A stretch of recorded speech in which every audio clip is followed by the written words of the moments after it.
يمكنك أن تشرح لي ما تفعله بالضبط؟ أستعد للمهمة يا سيدي.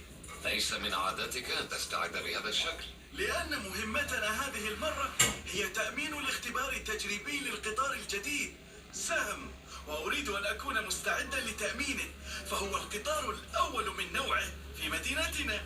هل هذا يعني أنك غير مستعد بعد للمهمة؟ بالطبع لا.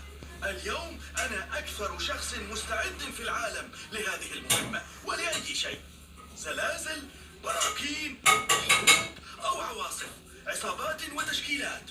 كل شيء تم التحضير له في هذه الورقة. قد تبدو لك صغيرة، لكنها تحمل الكثير من العلم والأسرار العسكرية الخطيرة.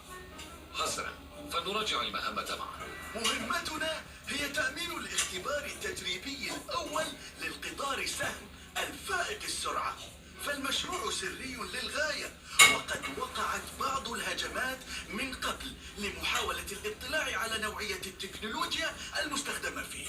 وأين سنكون نحن؟ داخل القطار. ماذا عن التأمين الجوي؟ ستتولى أمره الملازم مريم. والتأمين البحري؟ سيقوم مهلا، هنالك تأمين بحري؟ كلا، كنت فقط أمازحك، لأنك تعلم أن القطار مساره فوق المياه بين الجزر.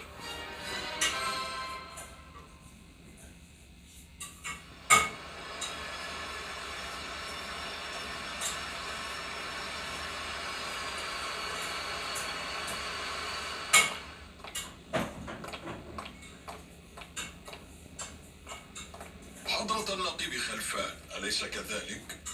صحيح. أنا دكتور وليد، رئيس الهيئة الهندسية المسؤولة عن مشروع القطار السهم. فقد تم تصميم هيكل القطار من خليط من المعادن مثل الألومنيوم